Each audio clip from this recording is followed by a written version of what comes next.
every 16. Well, usually after every 16, right after the intro and right after the verse and right after the Yeah, you guys want to watch this video.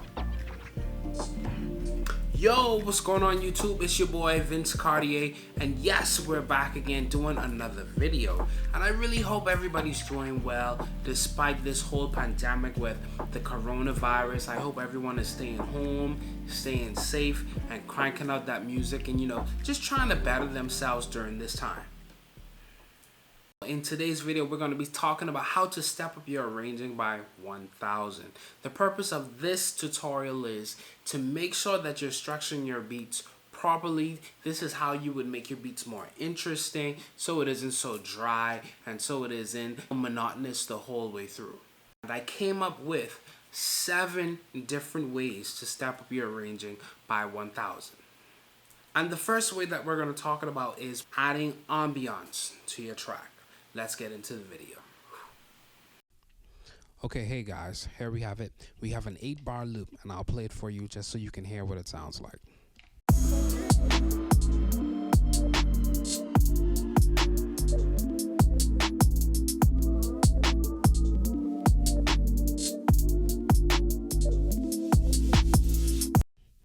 Okay, so our first step was adding ambiance.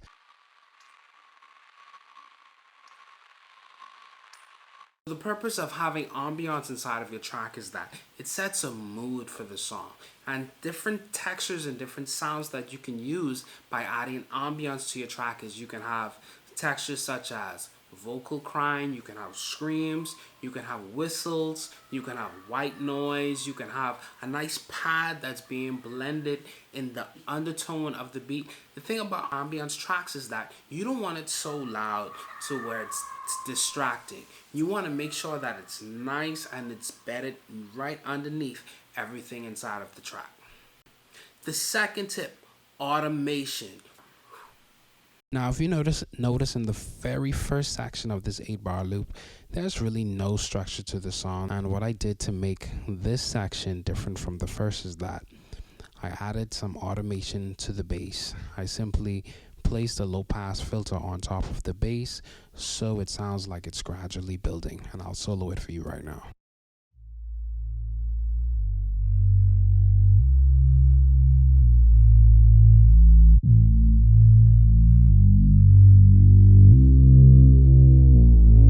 Let's listen to it in context.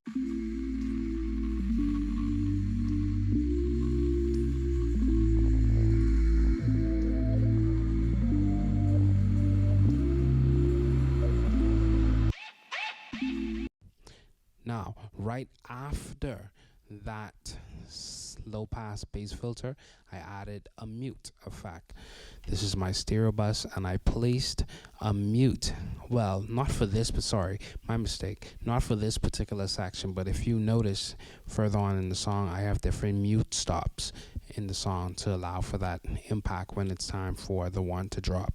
Okay, for this section, I didn't add the mute drop. Why I did that is that I wanted this vocal chop to really shine. That to shine. So if I muted everything by adding the mute automation to it, it would mute the whole sequence. It would mute all of the sounds that I have playing. Because I didn't want that effect. I really wanted this vocal chop to shine in this portion of the song.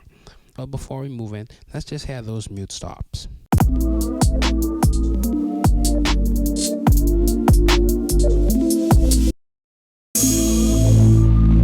Alright, that's a simple mute stop. So what I did was I went to latch, and when it was time for the mute stop to occur, I simply clicked mute on my stereo bus and I dragged everything around just so that it's neat and so that it hits when it's supposed to.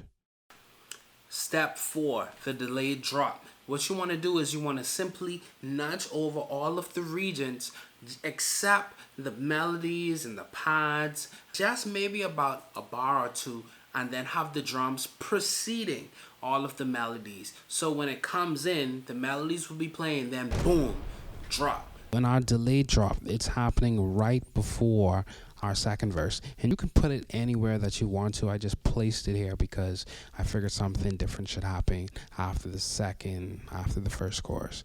So this is what it is. Listen to what it sounds like.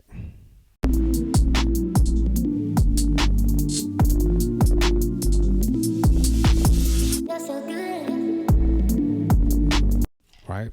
What it's supposed to do normally is that everything is supposed to come in on the one, but it didn't. So the difference,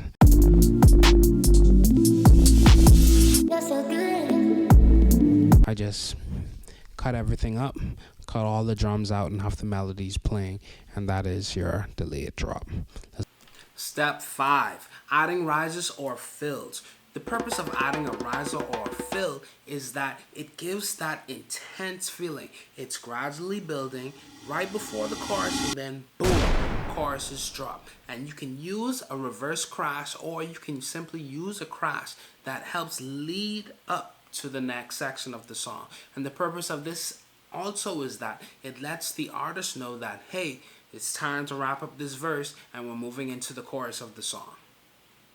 Now, if you look through this song, we have a lot of risers actually.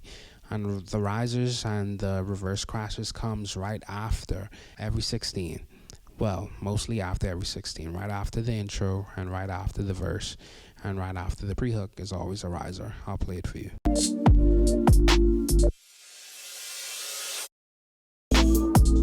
Something simple as that. It's a gradual build, and after it rises, it falls down onto this symbol that we have here. Step 6, what you want to do is you want to have impact sounds. Now, the type of impact sounds that we have are crashes, you have tubular bells, you have stomp sounds, and what these sounds can do is it gives the listener a sense of an impact. And what this means is that you're in the new portion of the verse or the chorus. We have the riser and we have the impact sound. Cymbals, tubular bells, screams.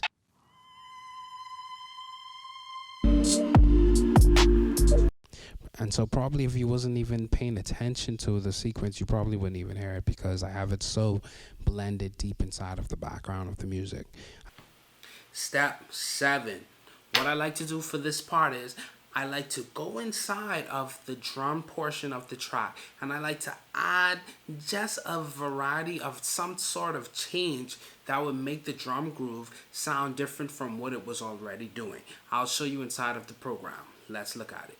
We just simply played with the pattern, chopped up the drums so you can feel a different groove inside of the drum track. You're so good.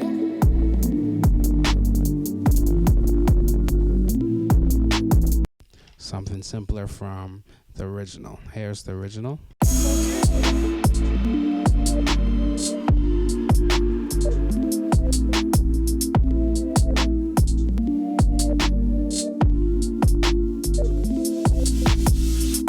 All right, and here is the chopped and screwed section. You're so good.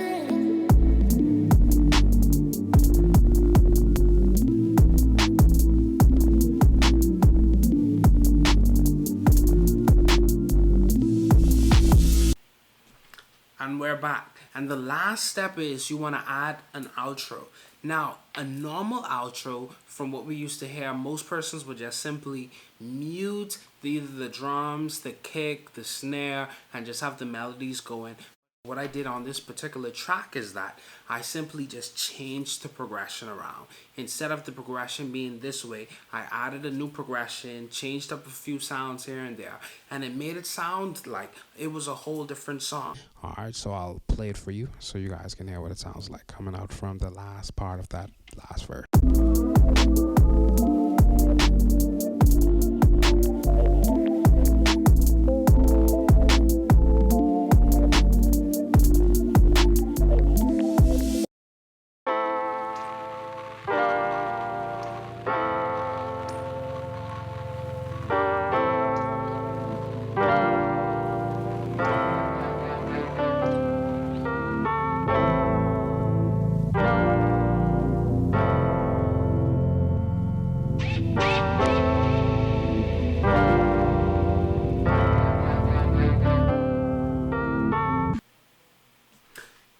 So that was our video, guys. I really hope that you like it, and it was called how to step up your arranging by 1000. Guys, I promise you, if you use these tips inside of your songs, it is going to make your production so much more better and so much more interesting.